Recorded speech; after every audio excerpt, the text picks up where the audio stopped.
Hello student, आज आपका नया चैप्टर स्टार्ट करेंगे। और जो आपका नया चैप्टर है वो है विद्युत चुंबकीय परिवहन, इलेक्ट्रोमैग्नेटिक इंडक्शन। इसे शॉर्ट में हम EMI कह देते हैं, इलेक्ट्रोमैग्नेटिक इंडक्शन भी कह देते हैं।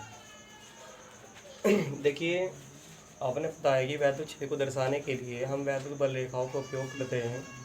उसी तरह हम चुंबकीय क्षेत्र को दर्शाने के लिए चुंबकीय बल रेखाओं का उपयोग करते हैं। तो अगर मान लीजिए कहीं पर चुंबकीय क्षेत्र है तो क्लियर हो जाता है कि वहाँ पर आपकी चुंबकीय बल रेखाएं भी होगी। और अगर इस चुंबकीय क्षेत्र के अंदर हमने कोई पृष्ठ रख दिया, ये मान लीजिए हाथ हैगा, ये इसमें पृष्ठ रख दिया, तो जाहिर सी बात है कि इस पृष्ठ से कुछ ना कुछ बल रेखाएं इसके आर पार होकर चली जाएगी, इसके आर पार गुजर जाएगी। क्योंकि जो बल रेखाएं होती है वे आपकी काल्पनिक होती हैं।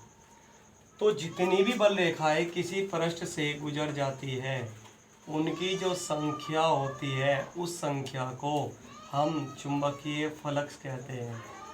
यानी कि कह सकते हैं कि चुंबकीय क्षेत्र में रखे हुए किसी पृष्ठ से लंबवत गुजरने वाली चुंबकीय बल रेखाओं की संख्या को हम चुंबकीय फ्लक्स कहते हैं।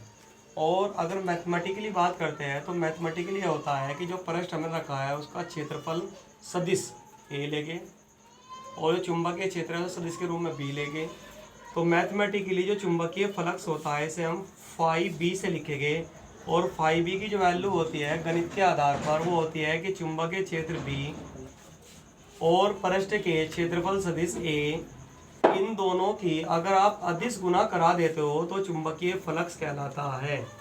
इस तरह से चुंबकीय फ्लक्स का फॉर्मूला होता है बी डॉट ए। बी और ए की अगर हम अदिश गुना कर देते हैं तो वह हमारा चुंबकीय फ्लक्स कहलाता है। जैसा कि आपको हमने पहले भी बताया था कि अदिश गुना को जब हम खोलते हैं तो यहाँ पर हमेशा कोस आता है, तो इस तरह से फॉर्मूला बन जाएगा बी ए कोस थीटा हो जाएगा। सदिश रूप में फॉर्मूला ये होगा और अदिश रूप में आपका ये फॉर्मूला हो सकता है। सबसे पहली बात तो ये होती है कि ये अदिश राशि है। अरे शांत रहो, मोबाइल बोल रहा क्या।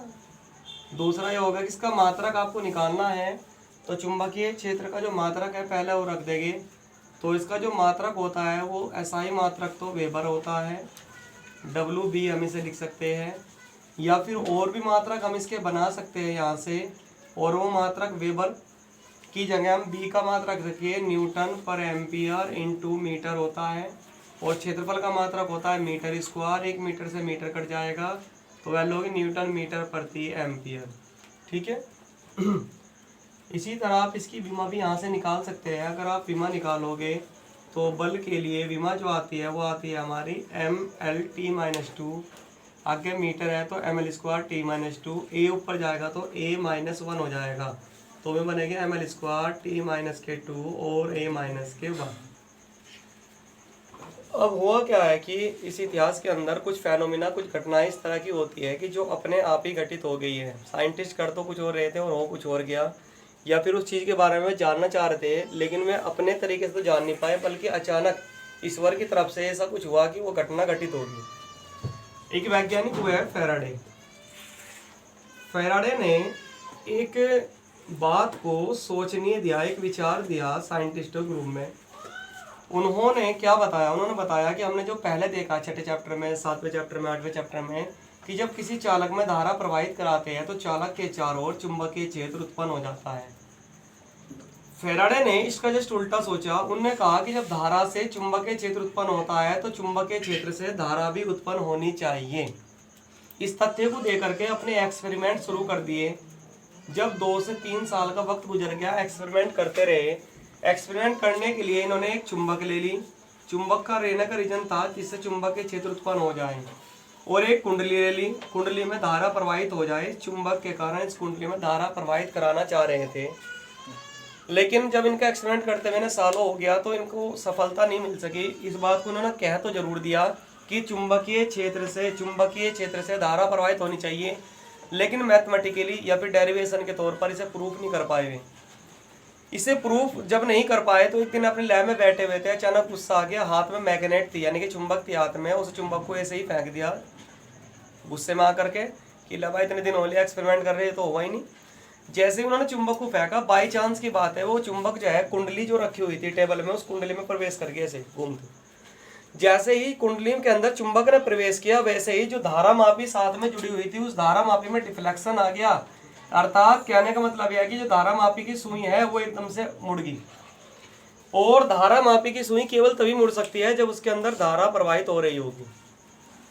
उनका ध्यान भी बाई चांस उसी तरफ था। उनका ध्यान जैसे ही पड़ा, उन्होंने देखा कि डिफ्लेक्शन हो गया। डिफ्लेक्शन हो गया, जो चीज वो चाहते वो पैदा होगी। उन्होंने फिर देखा कि आखिर ऐसा हुआ क्यों है, और अपने कुछ निष्कर्ष निकाले।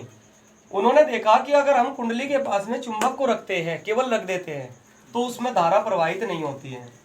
वहां पर कोई भी धारा प्रवाहित नहीं होगी, क्योंकि दोनों स्टेशनरी है, कोई में से एक गतिशील नहीं। बट किस कारण से धारा प्रवाहित होगी, वो रीजन सुनिए किस कारण से हुआ। उन्होंने अपना रीजन एक्सप्लेन किया।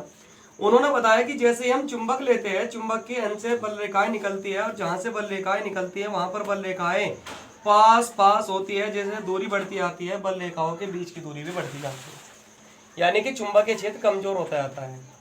एक कोइल को जब इसके पास रखेंगे, फिर दूर रखेंगे, फिर एक यहाँ पर रखेंगे, वही कोइल है, कुछ भी चेंज नहीं कर रहा है। जब यहाँ पर रखा तो 1 2 3 4 5 बल रेखा इससे गुजर रही है।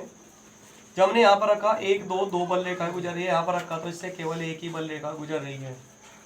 अर्थात कहने का मतलब यह है कि जो हम इस कुंडली को, कोइल को इस चुंबक के पास लाते हैं या फिर इसे दूर ले जाते हैं, तो जो बल रेखाओं की संख्या बदलेगी, और बल रेखाओं की संख्या बदलेगी तो क्या बदलेगा, फ्लक्स बदलेगा।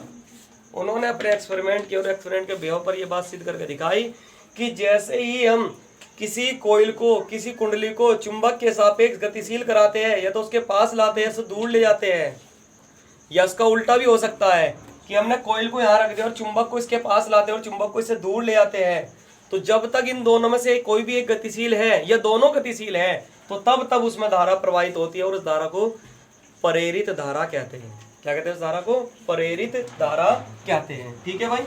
अर्थात पता है लगा कि चुंबक के पास कुंडली रखने से धारा प्रवाहित नहीं होती है, बल्कि या तो चुंबक गतिशील हो या फिर उनमें कुंडली गतिशील हो, दोनों में से अगर एक भी गतिशील होगा तो उसमें धारा प्रवाहित हो जाएगी।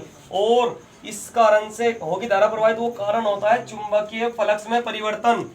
और चुंबकीय फ्लक्स में परिवर्तन होने से, चुंबकीय फ्लक्स में परिवर्तन होने से जो घटना घटित होती है, उस घटना को विद्युत चुंबकीय प्रेरण कहते हैं। ये घटना हमारी कहलाती है विद्युत चुंबकीय प्रेरण, जो कि आपका चैप्टर का नाम है, और हेडिंग भी हमारी अगली यही थी, विद्युत चुंबकीय प्रेरण। तो इसके बारे में अगर परिभाषा लिखनी है तो इस तरह से हम लिख सकते हैं कि जब कुंडली अथवा चुंबक के बीच एक सापेक्ष गति होती है, तो उस सापेक्ष गति के कारण कोइल में, कुंडली में एक धारा प्रवाहित होती है, और उस धारा को प्रेरित धारा कहते हैं, और ये घटना हमारी कहलाती है विद्युत चुंबकीय प्रेरण कहलाती है। ठीक है भाई। अब विद्युत चुंबकीय प्रेरण के संबंध में फैराडे ने अपने कुछ निष्कर्ष निकाले, और उन्हें हम फैराडे के निष्कर्ष कहते हैं। वे निष्कर्ष क्या निकाले इन्होंने? वे निष्कर्ष ये निकाले, सबसे पहली बात ये निकाली कि अगर हम कुंडली के पास में चुंबक के उत्तरी ध्रुव को लाते, ये धारा मापी है भाई, जी लिखते हैं ऐसे, चुंबक के उत्तरी ध्रुव को अगर हम इसकी तरफ लाते हैं तो इसमें धारा प्रवाहित होती है, और धारा की जो दिशा होती है वो इस तरह से बहती है कि कुंडली का जो तल होता है जो एन ध्रुव बन जाता है, और वह तल एस ध्रुव बन जाता है। बिना किसी बैटरी के इस कुंडली में धारा प्रवाहित होने शुरू हो जाती है।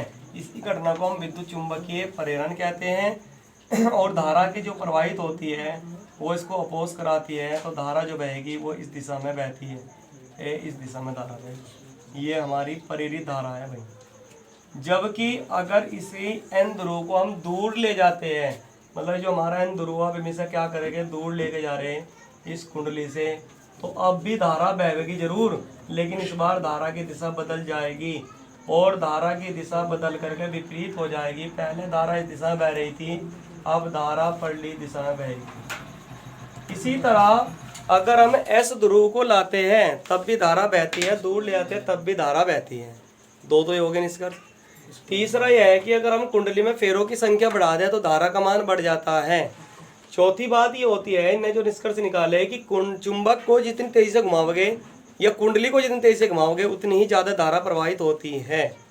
ये कुछ घटनाएं, कुछ निष्कर्ष फैराडे ने अपने प्रयोग के आधार पर निकाले थे।